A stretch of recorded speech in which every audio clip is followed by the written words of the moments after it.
Okay, welcome to the State Department. I don't have anything at the top. I will turn it over to all of you.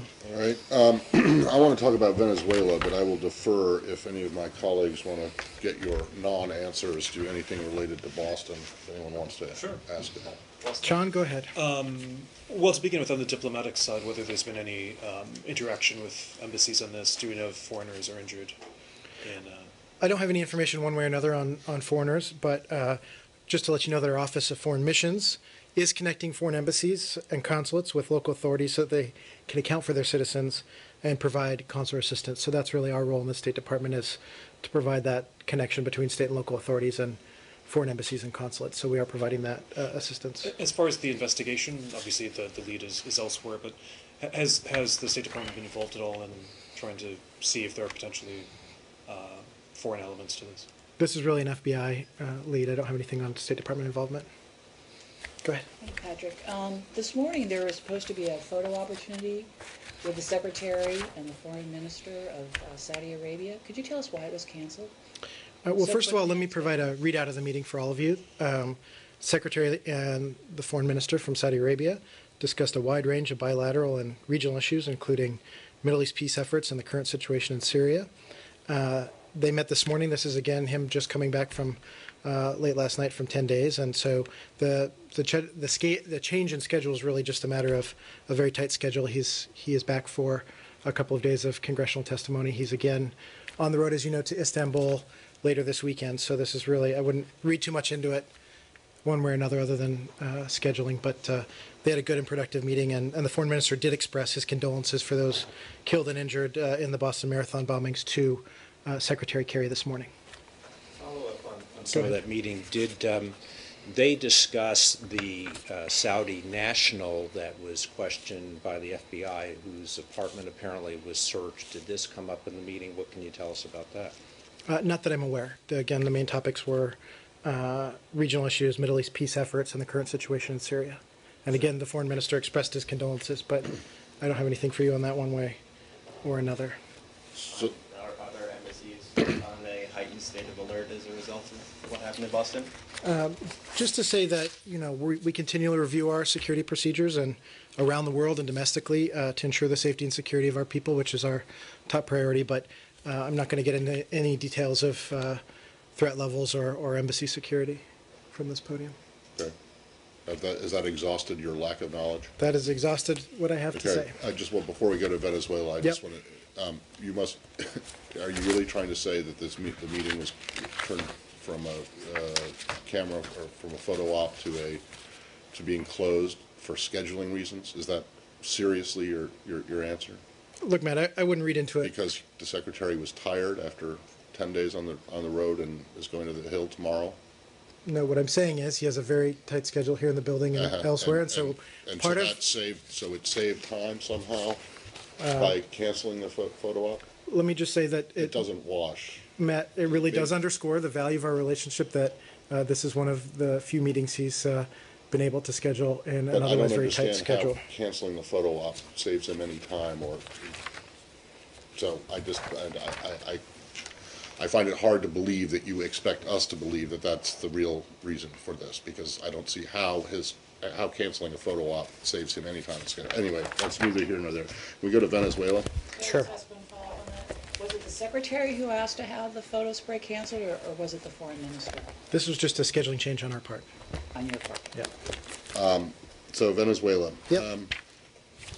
You didn't want to answer the hypothetical question yesterday, but the hypothetical has happened. Okay. So what do you make of the fact that they went ahead and certified the result without a full recount or full audit? What do you make of the violence that has ensued? So, Matt, as we noted yesterday, given the very close results, opposition candidate Enrique Capriles and a member of the Electoral Council, the CNE, as it's referred to, called for a 100% audit or recount of the results. Ruling party candidate Maduro also endorsed this idea. And as we said yesterday, a full recount would be important, prudent, and necessary in ensuring that an evenly divided Venezuelan electorate is confident that the election meets their democratic aspirations. The OAS and the EU have expressed similar views. And they're also outstanding allegations of voting irregularities raised by the opposition. So the CNE's decision to declare Mr. Maduro the victor before completing a full recount is difficult to understand. And they did not explain their haste in taking this decision. Sorry, you're still sticking with this line that Maduro called for a full recount? My understanding is he did endorse that idea at one point yesterday. Now, where he eventually ended up throughout the day, but there was a moment where he endorsed the idea of a recount and said there was nothing to hide. So those were his words. So, okay, so what's your next step? Or is there one? You know, we'll be absolutely in consultation with the OAS, the EU, regional partners, and, you know, we continue to believe that resolving the voting irregularities and the calls for recount would do much to ensure that the Venezuelan people feel included in the process and that their democratic aspirations are being met. So, So you still think that they should recount the votes? I mean, that's been our position. No. That hasn't Even though happened. after the vote has been certified, after the election's been certified, you still think that there should be a recount? Well, under the Venezuelan Constitution, it's ultimately up to the CNE to certify Oh, I understand the that. election What's the results, which US they've position? done.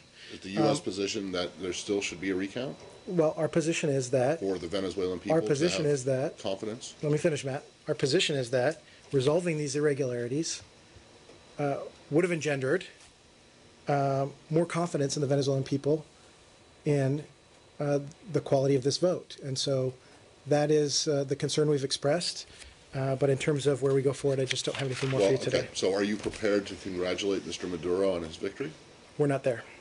Why? The vote has been certified. He has been elected. So either you say, okay, and we'll work with you or try to work with you, or you say, we don't think that you're the real winner, or we think that there is no winner because the vote hasn't been certified. So, I mean, are you prepared to work with President Maduro, President-elect Maduro? Well, we said we're prepared to work with whichever government comes out of this electoral process. Having said that, given what happened yesterday, we're consulting with key partners, the OAS, the EU, other regional neighbors, as we examine this. The scenario is you have a deeply divided country, roughly evenly divided, and so, you know, we thought it was important to resolve some of these concerns, and that's why we're going to consult with some of our partners and concerned parties. Well, do you or do you not recognize the result, the certified result, as being reflective of the wishes of the Venezuelan people? We're not making a judgment one way or another. This is a Venezuelan process under the Venezuelan Constitution.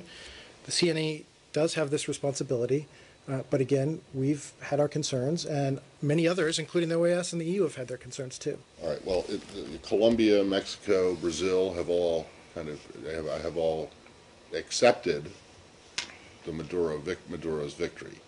These would seem to be, at least Mexico and Colombia, and to a certain extent Brazil, would seem to be some of your top friends in this region. I'm just not sure why, when you reserve judgment, what are you reserving it for? Because because the vote's already been certified. Look, we're just not there yet, Matt. Obviously, we have nearly half the country that had a different view, and so we'll continue to consult, but we're not there yet. Do you have anything to say about the violence? That apparently, I think several people were killed. Let me be very clear on this. Violence has no place in a democratic electoral process. So we join in others in calling on all Venezuelans to refrain from violence at this time. What about protests? There is a call for...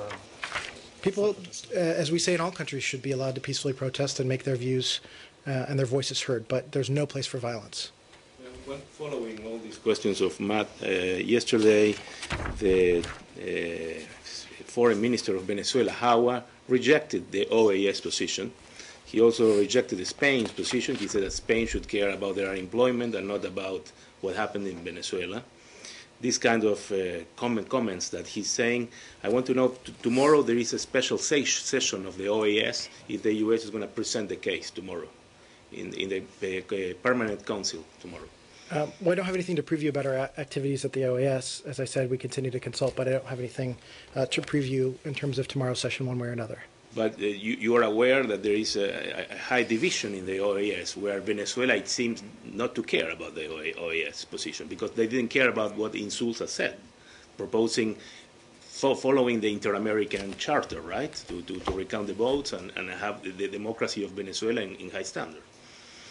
You know, one of our concerns, and this is broadly shared, and this is, I think, why the OAS Secretary General made the statement that he did, is, you know, we didn't have the kind of independent and respected international monitors that are common in so many other countries throughout the hemisphere. So that's part of the concern that we've expressed, and the OAS was clear too.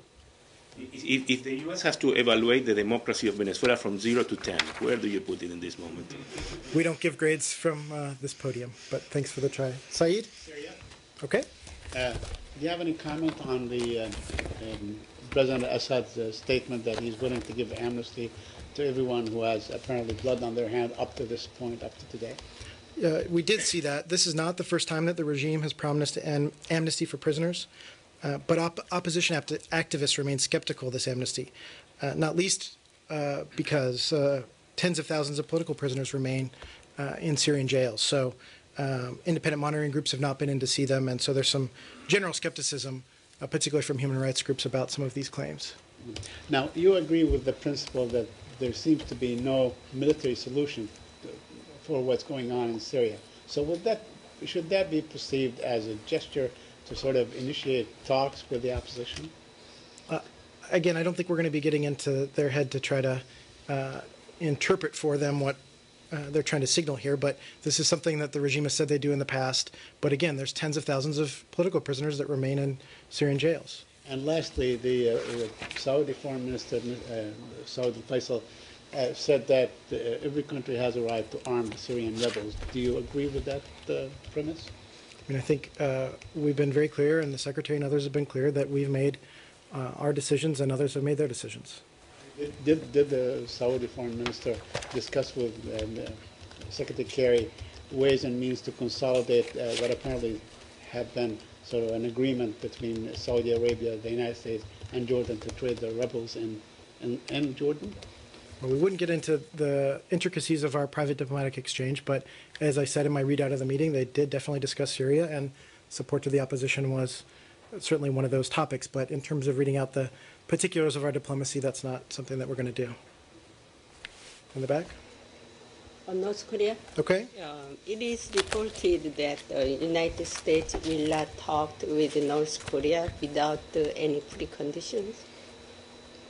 Do you have any conditions for a talk with North Korea or without any preconditions?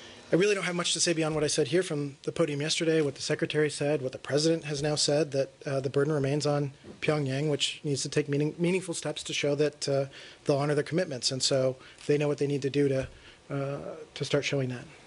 Can I follow up on that? Sure. The North Korean statement, the most recent North Korean statement said that they like the idea of talks with the U.S., but they don't want to be in what they characterize as a humiliating position. Is there anything that the United States can say to make those conditions right for talks, or is dialogue actually something that's seen as coming up soon? Well, they know what they need to do in terms of stopping their provocations and showing a seriousness of purpose, and so they know what's required of them. Go ahead, Camille.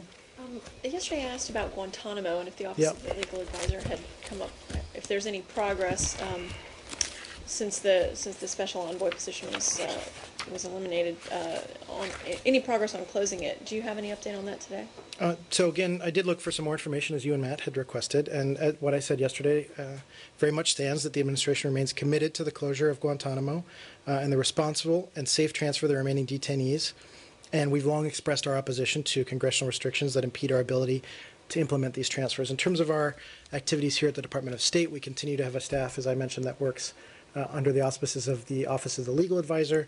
They work on all diplomatic activities associated with, concerned with the closure, that involves communication with foreign governments, concerning particular detainees.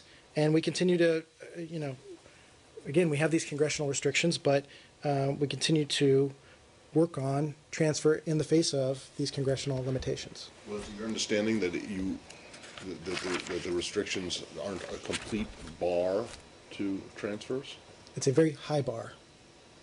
It's a very high bar. Yep. And have there been any transfers since the restrictions came into place?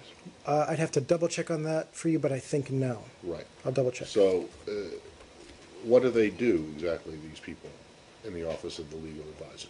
Like I said, a lot of it is communication with foreign governments in Yeah, but terms if of they can't be individual sent anywhere, detainees. why are they communicating with foreign government? Why aren't these people doing something with, either you're working with Congress to lower the bar, to make it easier to make it possible to transfer these people, or they're just wasting their time talking to other governments if there's no way they can be transferred to these places. Well, again, I can't speak to the broader administration strategy in terms of what the other components are and the relationship with Congress. There, obviously, the White House and other departments are involved, but in terms of our diplomatic work, we're the point people to facilitate communication with the foreign governments. And, of course, we're always looking at the options in terms of how to facilitate either the return or third countries for people in the future. I guess So I'm just confused. the groundwork needs to continue to be there in the case that we're in a place where we can make future moves. And so we continue to be in touch with foreign governments. Okay, so does that mean then that they go to country X and say, hey, if we manage to meet the bar, or we can get Congress to change the restrictions, will you take one or two or whatever, some number of detainees? Is that what they do?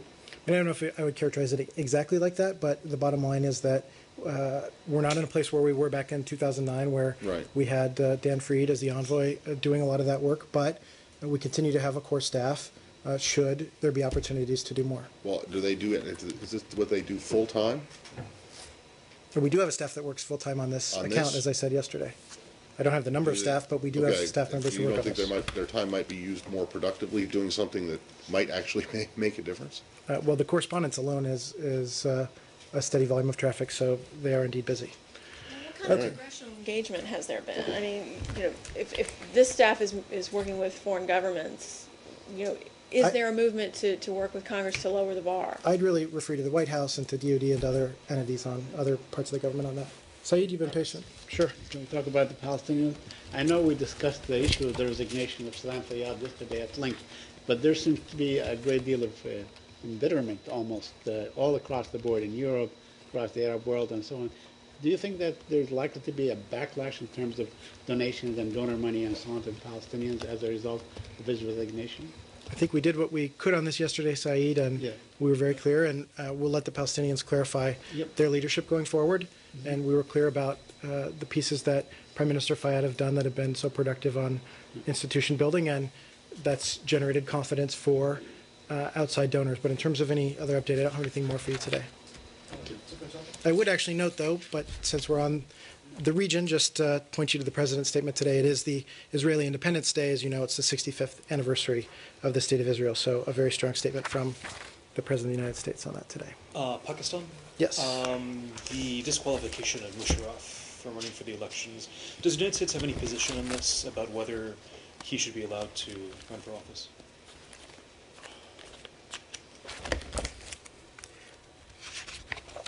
In terms of Mr. Musharraf, we respect Pakistan's constitutional and legal procedures and refer you to the government of Pakistan on the status of his candidacy, so we don't take a position one way or another. I would like to take the opportunity also, though, while we're on the topic, to condemn all violence targeting political candidates and leaders in Pakistan. It's important that violence such as this not prevent the Pakistani people from achieving their aspirations for a peaceful, prosperous, and democratic nation. And we continue to look forward to timely, free, and fair elections with a peaceful transition of power.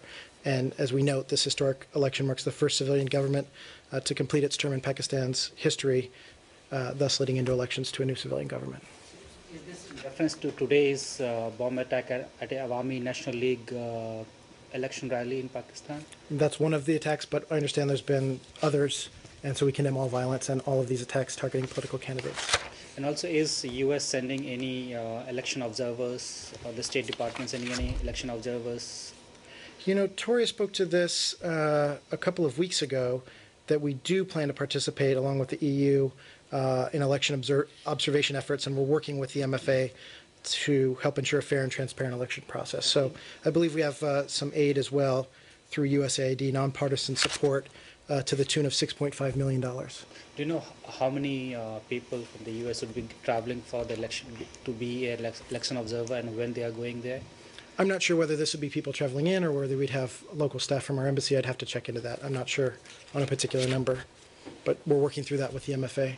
I think a lot of non-profit, non-governmental organizations from U.S. Are planning to go there to watch the elections. Is the State Department coordinating with them, or have they approached the State Department for this? I mean, that sounds like that's private organizations travel, which they do independently of us. Sort of the same area. Yep. There was a major earthquake. Yep. Iran and Pakistan. There was. Has there been any U.S. response to that, either in terms of assistance or offers of assistance? Obviously, the U.S. has more of a relationship with Pakistan than with Iran, but have there been any offers of assistance? So we've seen the reports of the earthquake near Kash on the Iran-Pakistan border, and we're monitoring the situation, and we offer our condolences to the families who lost loved ones during the earthquake. And the United States does stand ready to assist at this point. To assist either country? Right, to assist either Iran or Pakistan. In the past, some Iranian-American groups have voiced concern that assistance for relief purposes could get cut up in the sanctions. Is that something that that the U.S. wants to clarify? Is it's okay for? You know, we've generally made exceptions in the past for things specifically like this humanitarian nature, and especially for earthquake relief assistance. So that's something we've done in the past. Should we have a provision to sort of to aid Iran directly in an emergency case like this? We have in the past provided direct emergency assistance in terms of supplies and other technical assistance. I don't know the exact, I can't remember the year when there was a very major earthquake going back a few years, but we did provide direct assistance at that time. Okay? Thank you. Thank you all.